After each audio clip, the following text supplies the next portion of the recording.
Bom dia, meninos, beleza? Tudo bem? Dando início agora a um conteúdo do segundo bimestre, né? Nós ainda vamos ter algumas aulas de nivelamento, mas começando agora o nosso segundo bimestre com um novo conteúdo, nós vamos estar falando agora sobre blocos econômicos, tá? É um tema bem interessante, bem legal, né? Eu vou falar o que são os blocos econômicos, depois nós vamos falar dos blocos econômicos aqui na América do Sul principalmente, né? O que são blocos econômicos, gente? Para vocês entenderem como que funciona. Na sua prática, na sua ideia principal, os blocos econômicos eles estão aí para interligar e fortalecer determinadas regiões. Tá? Haja visto que com a globalização, né, com a tecnologia, com a informação em tempo quase que instantâneo, é necessário que algumas regiões se fortaleçam. Por isso essa imagem aqui, tá vendo? São ligações de uma região com a outra hoje, e aí os blocos econômicos vêm com essa ideia, fortalecer as relações comerciais principalmente, né, e econômicas de determinadas regiões e países, beleza? Então aqui nós temos aqui um pouco dos blocos econômicos, os principais blocos econômicos mundiais, né, que nós vamos estar falando ao longo do tempo, mas vamos focar mais nos blocos econômicos aqui do continente americano, beleza? Então vamos lá. Os blocos econômicos surgiram em um contexto amplo de difusão da globalização, a qual faz com que as economias do mundo todo se conectem, transformando o planeta em uma grande rede de trocas comerciais, culturais, políticas, sociais e várias outras possíveis. Ou seja, a ideia dos blocos econômicos é facilitar a comunicação, aumentar essa grande rede de trocas comerciais, de cultura, de política, social, beleza? Então esses blocos passaram a se formar com o intuito de diminuir as fronteiras impostas pelos países, havendo trocas significativas como mão de obra, serviços, capitais e fluxos de mercadoria. Ou seja, quando cada país, gente, tem as suas leis, tem as suas regras, né?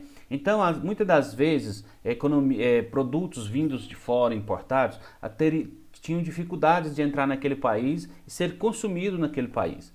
Os blocos econômicos vêm facilitar essa relação, essa troca de mercadorias. Então, muitas das vezes, alguns blocos, eles facilitam isso, abaixando impostos, retirando tarifas. Isso é um acordo que eles fazem entre si. A ideia dos blocos econômicos é essa, certo?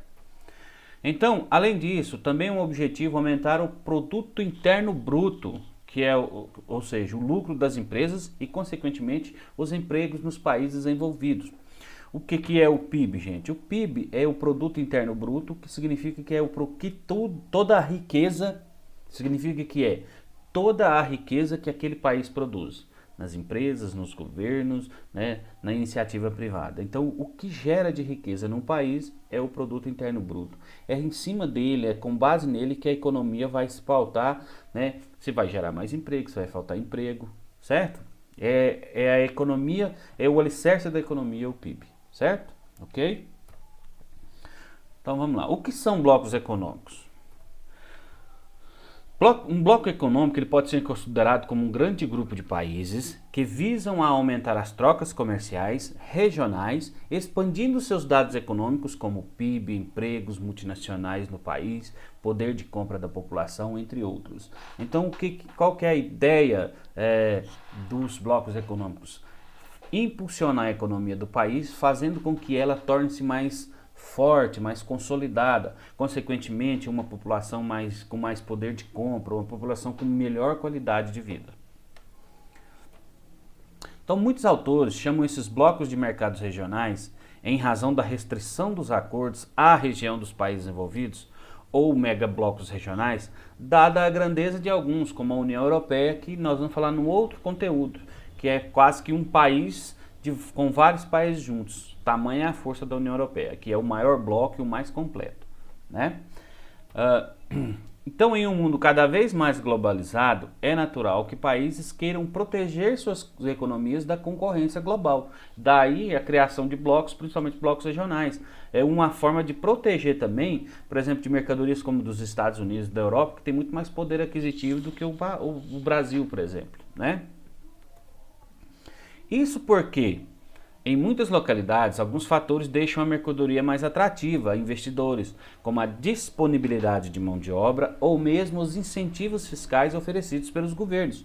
Então, alguns países facilitam a vinda dessas empresas, tornam o produto mais barato, que não dá para competir com o nosso produto aqui. E isso, então, os blocos regionais vêm para restringir um pouco dessa farra, né? Eu diria. Então, os blocos econômicos são instituições supranacionais, ou seja, mais do que só um país, ou seja, que ultrapassam os limites de uma nação, formados pelo agrupamento de países que possuem como objetivo principal a organização de acordos comerciais. Para isso, implementando uma redução gradual de tarifas alfandegárias, a fim de potencializar o fluxo de mercadorias entre os países membros e estimular a concorrência em determinados setores de suas economias. Então, eles fazem o quê? Porque cada país tem sua alfândega, ou seja, uma espécie de pedágio de cobrança de produtos que saem e entram do nosso país. E as tarifas alfandegárias entre os blocos, elas podem ser iguais, podem ser zeradas, de acordo com o acordo que cada bloco faz com entre os países, tá? Então é mais ou menos assim que funciona. Vamos criar uma tarifa única entre nós, membros do nosso bloco, para facilitar a circulação de mercadoria. Então, a partir da década de 50, né, as empresas transnacionais começaram a direcionar suas filiais para os mais diferentes países e em pouco tempo passaram a dominar o comércio internacional, né? As multinacionais, elas globalizou a economia mundial. Nessa perspectiva, os blocos econômicos se tornaram necessários para estabelecer algumas normas e gerenciar os fluxos comerciais, pois em uma economia de mercado, os governos não têm poder para controlar as decisões tomadas por essas empresas. O que eles fizeram? Já que já estava muito nas mãos das multinacionais, ora, vamos criar blocos econômicos a fim de colocar e criar algumas regras e facilitar o fortalecimento da economia da região. É mais ou menos assim que funciona a ideia dos blocos econômicos. Porque senão as coisas iam ficar muito na mão das empresas e aí tinha aquela coisa, com poder mais aquisitivo derrubaria com menos poder aquisitivo. Certo? Então, a América Latina ela possui diferentes níveis de subdesenvolvimento, herança de seu passado colonial e de diversas práticas políticas internas e externas. Os blocos econômicos que existem na região expõem a fragilidade de suas economias e as dificuldades em promover uma integração econômica e política mais completa e abrangente, né? Então, a América Latina ela tem uma dificuldade por ser uma região mais pobre, ainda de histórico de colonização, de exploração. Então ela ainda tem um bloco econômico fortalecido, né? Ela procura andar, mas ainda a dependência de outras regiões, a dependência dos países desenvolvidos dificulta esse crescimento dos blocos econômicos. E aí nós vamos falar um pouco sobre cada bloco desses, né? Nós vamos falar sobre o Mercosul, né? Que o principal bloco econômico hoje da região da América do Sul. Nós vamos falar sobre a ALCA, que ficou muito só na teoria, pouca prática, beleza? E aí vou falar o porquê disso. Nós vamos falar sobre a NAFTA, né? E por último, a Unasul, certo? Então vamos focar um pouco nesses blocos econômicos da América do Sul e tentar entender por que eles não funcionaram, ou não funcionam, ou ficam muito no ponto da teoria, né? Pouca prática e muita fala. Por que alguns países, alguns presidentes não utilizam muito esses blocos econômicos, preferem trabalhar com a Europa e com os Estados Unidos, né? Esse vai ser o nosso tema das nossas próximas aulas de geografia. Falar sobre os blocos econômicos da América Latina. Então é isso, a aula é sobre isso, sobre o que é um bloco econômico. O bloco econômico é quando países se juntam, né, de forma a se unir para fortalecer a economia da região. Como? Facilitando a entrada e saída de mercadoria, a circulação de pessoas, e ao longo das aulas eu vou explicar como que se cria essas regras, como que se faz essas condições para que a economia se fortaleça e cresça. Um beijo, um abraço e até a próxima aula.